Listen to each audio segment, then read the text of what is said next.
طيب بسم الله الرحمن الرحيم. السلام عليكم ورحمة الله وبركاته. The geography teacher, I'm teacher Khadar. Inshallah, from one student, let me proceed, let me continue. We have done chapter 4, the first part. So we have done we have defined the terms and definitions of the first chapter, and we differentiated the difference between weather and climate. Also, we have done the weather station. Today, inshallah, we have also mentioned the different elements of this chapter. So today we are going to learn and we are going to discuss the first element, which is temperature. Temperature is the measure of hotness and coolness of an object or place. Temperature also can be divided in geographical sense, the degree of sensible heat found within the atmosphere. Ardayay, and waxaanu eegi doonaa inshallah elementskii baynu xabad aynu gali doonaa. Element koowaad soo qaadanaa waa temperature. Temperatureku waa kulaylka ama waa heerkulka Somali. And we have two definitions here. And the first definition, temperature waxaanu nidhi physics defines, also geography defines. Temperature wuxuu radaa physics markuu sharxayo is the measure of hotness and coolness of an object or place. Kulaylka iyo qabowga meel ay leedahay ama walax leedahay object ay leedahay. Inaku we are not going to measure the hotness and coolness of an object, but we are going to measure the hotness and coolness of a place. This is very important in this definition. In geographical sense, waxa lagu sharxaa ama lagu qeexaa temperature-ka the degree of sensible heat found within the atmosphere. Waa inta heat ah ee aynu dareemayno ee ku jira atmosphere-ka ayaa waxa la yidhahdaa temperature. The hotness and coolness of a place you can define, and also you can define the degree of sensible heat found within the atmosphere. Waa inta heat ah ee aynu dareemayno ee ku jira atmosphere-ka. Different thermometers are used to measure the temperature. The various thermometers used to include. Temperature-ka can be measured. Ardayay waxa lagu cabiraa temperature-ka waxa loo yaqaano thermometer.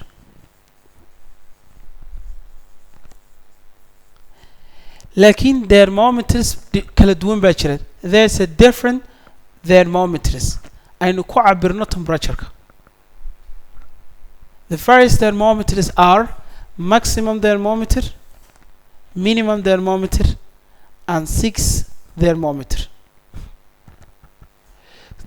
Let us discuss the first one, maximum thermometer. This is thermometers used to measure maximum temperature. This is very important. Maximum thermometer waxaan ku cabirnaa maximum temperature or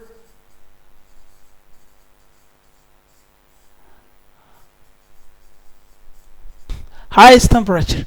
Waxaanu ku cabirnaa maximum thermometer-ka temperature-ka ugu sarreeya.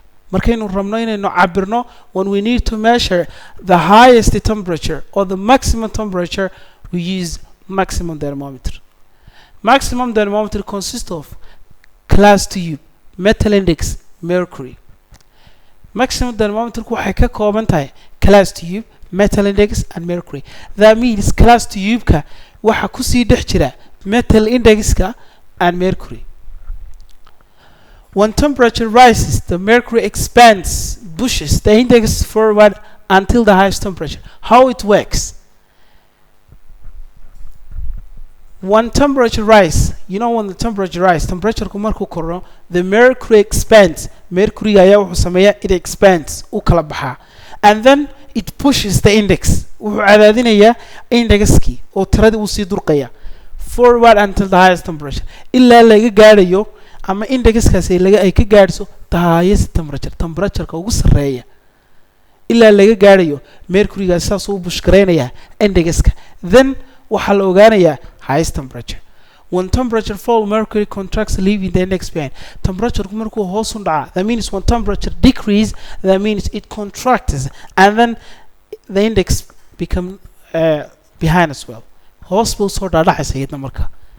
The highest temperature is obtained by reading the number shown by the index.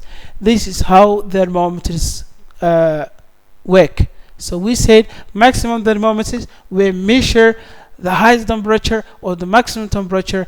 Maximum thermometer contains glass tube, metal index, and mercury. How it works? It works when temperature rise. Then what will happen to the mercury? It expands, and then it pushes the index until it reaches the highest temperature. Minimum thermometers. So how minimum thermometers work? This is thermometers used to measure the minimum. This is you see the difference. Minimum thermometer kan waxa lagu cabiraa the minimum temperature ama the lowest temperature ka ugu sareeya marka la rabo in la cabiro waxa lagu cabiraa minimum thermometer. The characteristics of minimum thermometer are as follows. The first one, it records the lowest temperature, as we mentioned, in a given period. It uses alcohol. It's kept in horizontal position. Waxaa inta badan loo dhigaa horizontal. How minimum thermometer work? Waxa u shaqeynaysaa minimum thermometer small class. Waxay ka kooban tahay tani small class wire colored index, which is placed in the column of alcohol. Waxay ka kooban tahay tani saynu soo sheegnay and class tube. First one. Number 2, also it contains metal index and alcohol. You see the difference? Before, maximum thermometer contains glass tube, metal index,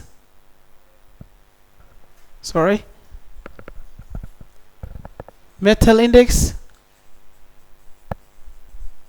and mercury. These are the difference.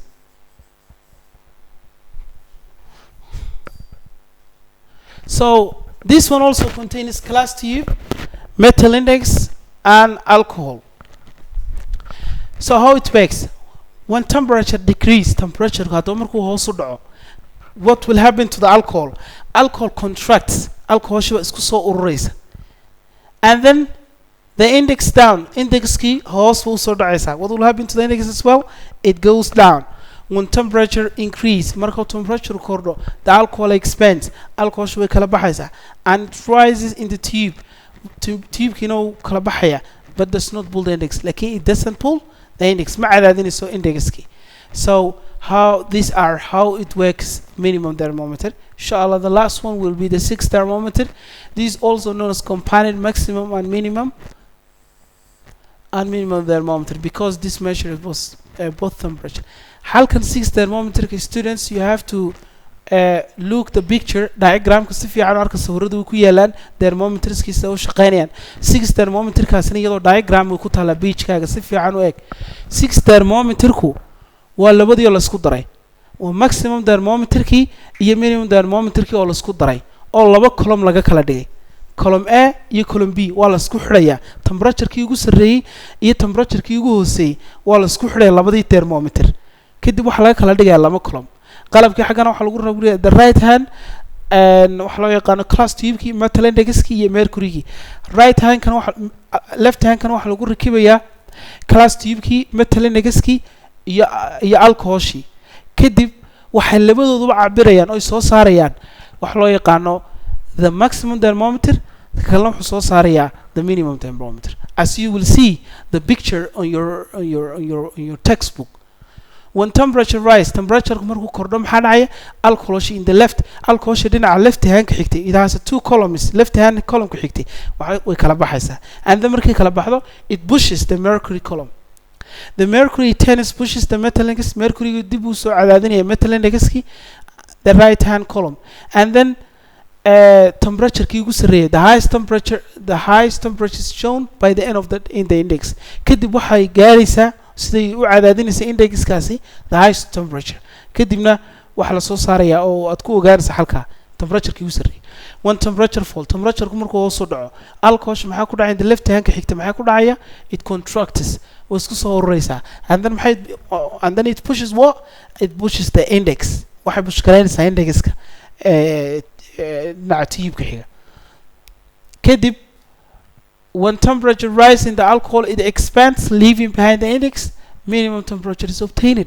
kadibna waxa la gaarayaa waxa weeyaan temperature kii hooseeyay ama the lowest temperature, or it also records the lowest temperature.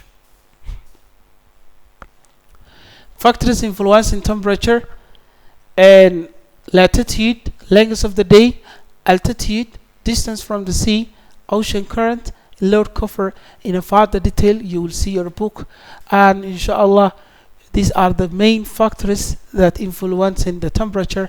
I hope inshallah today that's our lesson. I hope that you will understood probably, and I will give you the assignments and I will upload the Google Classroom inshallah. Thank you very much.